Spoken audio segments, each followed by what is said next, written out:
Igaku or Armstrong? Armstrong! Well, Armstrong's does sparkle a little bit. Yeah!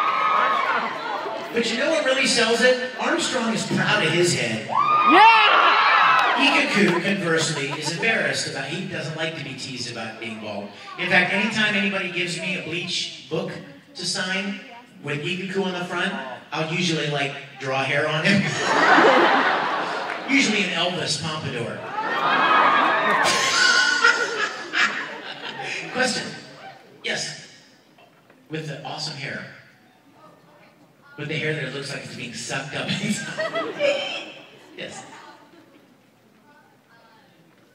From the reliable source of YouTube, I know that when asked, sometimes you will reenact a notorious coffee scene from Oron High School Blues Club. And I know you said that you didn't want to do quotes, but I've been wanting to ask you this for months. What do you think? I guess we should do it then. Right? Come on here, sweetheart. Do you know your lines?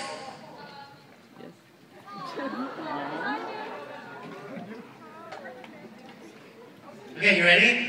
This is a scene from Oron High School Blues Club.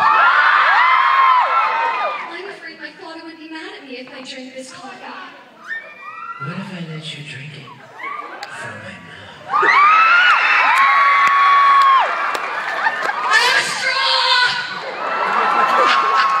That's why she was waiting for it. Please, a legitimate question. Yes. What's the first voice acting role you ever did? The first role I ever played was Vega in Street Fighter 2. Yeah, it was pretty cool. It was fun. I had no idea what I was doing. I was like, this is freaky. It's weird. My voice is coming out of this guy. But yeah, I sure loved it. It was fun to get involved in it from the very beginning. Yes, sir. Yes.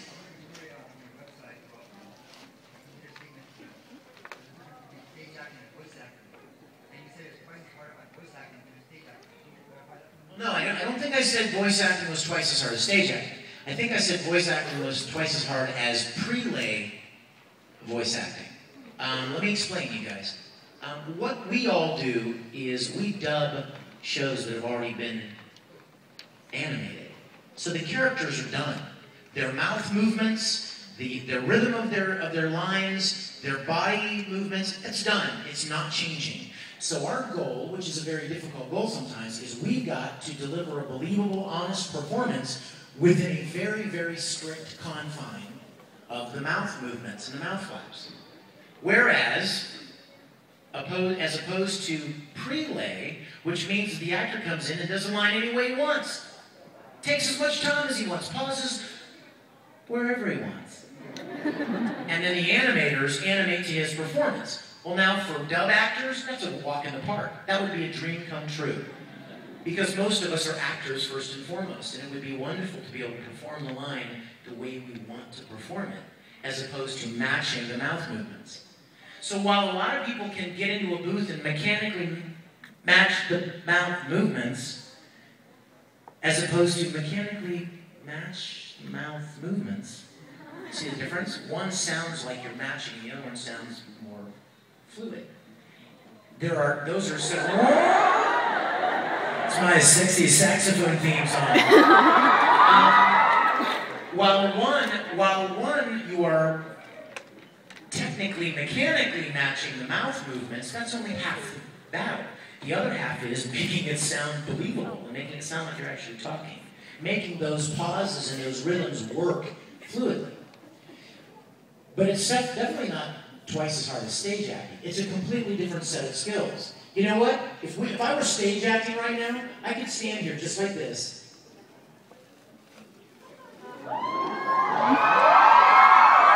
And you would be, he's pissed off about something, right? I didn't say a word, did I? That doesn't work in voice acting. My body language, my gestures, my facial expressions, none of that matters in voice acting.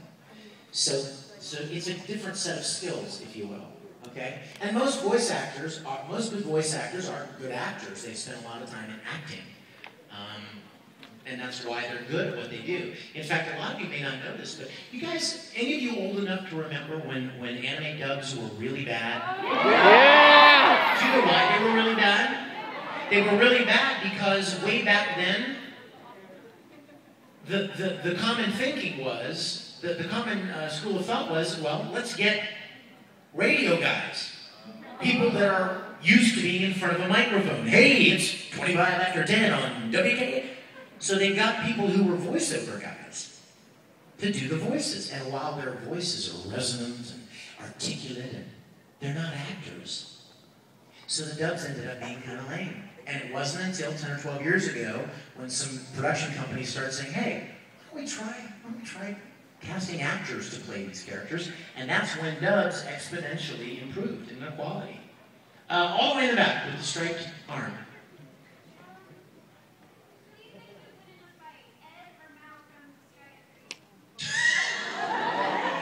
Wow. Well, I think Mao thinks he's a lot more powerful than he really is. Wouldn't you agree? I don't think he's as powerful as he thinks he is. And conversely, Ed is pretty powerful with his alchemy, so I would have to say Ed will win. But I think they would be friends. I think they would start to fight, and right as Ed is about to do some major alchemy, he's like, hey, why don't we be friends? And Mao would be like, never! Yes? I was wondering, what was the hardest voice actor character that you had to do? Are you Erica? Hi, Erica. That's what I love about wearing badges. You can see people's names. She thought I was magical for a minute there. She's like, oh, he knows my name. I don't want to tell anybody I read their badge. I want them to think I'm magic. Well, you know what? The hardest role I've ever played, and only because it was vocally hard, was